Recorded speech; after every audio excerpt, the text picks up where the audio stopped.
Okay, so I'm just going to give you guys some instructions for how to do this symbolism activity. So once you've made your copy, go ahead and look at the first slide. It says your job will be to create an association between symbols from the video short, which is hair love, and the abstract ideas they represent. So you'll do this with 3 symbols from the video short. Before you turn it in, you're going to delete instruction slides 1, 2, 4, 5, and 8. So you're only going to submit slides 3, 6, and 7. You can delete all the other ones after you've done the activity. I imported the video on slide 2. If you need to watch the video again, you can do that. Also, you have the option, if you don't want to use the story Hair Love, to do the same activity with 442. If you choose to do that, please come over here and delete where it says Hair Love, and then you can just change that to 442. I'm going to use Hair Love for my example. So first thing that we're going to do is to choose 3 objects from the story. We're going to put a picture of each object on this slide, and we're going to label them. So quickest way to do that, I'll go to the insert image. I'm going to search for something from the web, and I'm going to pick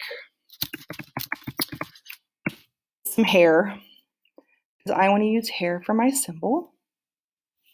So I'm going to pick this one. All right, remember you have to find 3. So this is my first one. I want to use hair, and then I'm going to insert text box so I can go ahead and label this. And then I'll do 2 more. So next thing that you're going to do is look over the directions right here. It will tell you about symbolism, kind of review it. There's some definitions for some conventional symbols if you chose to use symbols that are kind of like the same across different storylines. But I feel like hair is kind of specific to this particular story, so I'm not going to need that conventional symbol link. I'm going to come down here to slide 5.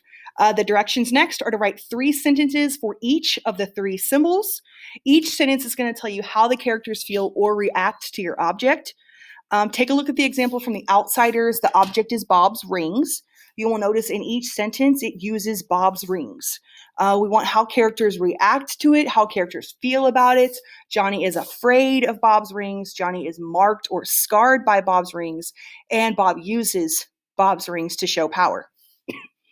So you're going to do that for each one on slides 6 and 7. So I'll do an example right here for you. Let's say that object number 1 is hair. So we need to write a sentence about how the other characters feel or react to the hair. So I'm going to say, the little girl feels overwhelmed by her hair. I need another sentence that uses hair. So let's say her father does not know what to do with her hair. And a last sentence, let me say something about the mom, because I feel like she's kind of the one that knows how to control the hair. So the mother understands how to control hair. Okay, so you'll notice I used the object in each one of the sentences, and you can bold it and change the color or whatever if it helps you. So let me go ahead and bold these.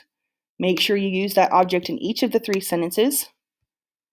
And these are how the characters feel and react to this particular object. So you'll come down here and you'll use your other objects. You should have 2 more. So whatever your other 2 objects are, if you picked a comb, if you picked a hair tie, whatever you picked, and then how the characters felt or reacted to those, okay?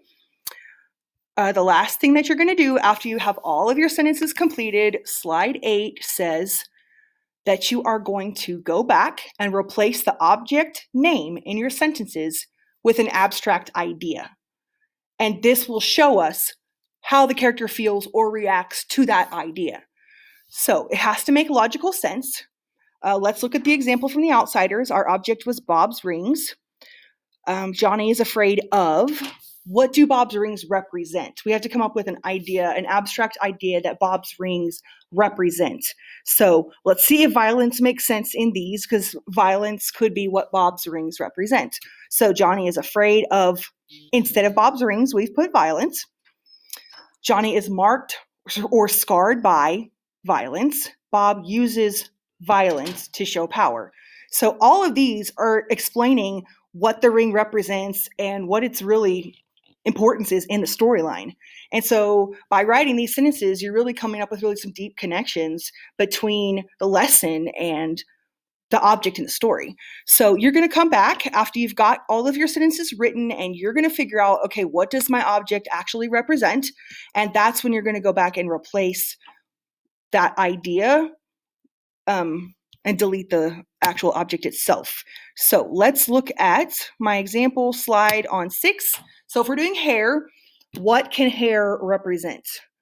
I feel like the little girl's hair is associated with her emotions because it is something that she does not understand how to control. And when she asks her father for help, he's not really sure how to control it either. But by watching the video that the mother made, the mother is the one who understands how to control emotions. We know when we see her at the end of the story, she is the one that has already processed her emotions. So in a way, she's kind of teaching the other family members to do the same. So let me see if it makes sense to put emotions in where the word hair is. So I'm coming back to my sentences. The little girl feels overwhelmed by her. If hair represents emotions, I'm going to go ahead and just put emotions. The little girl feels overwhelmed by her emotions. That makes sense. Her father does not know what to do with her emotions. That makes sense as well. Can't spell, you guys, sorry. The mother understands how to control her or how to control emotions. It makes sense. So now we have a very clear connection between the hair, what the hair represents, and what we have now learned about the characters because of the object in the storyline. So you'll do the same thing. If you'd like to use the example for the hair, you're welcome to. You'll do the same thing with the other two, whatever objects you chose for 2 and 3. Please make sure that when you're finished with this, you're only turning in slides 3, 6, and 7. So 3 is the pictures, 6 is object 1, and 7 is objects 2 and 3, okay? All right. Submit it where you made a copy of it. It is due by 11:59 this evening.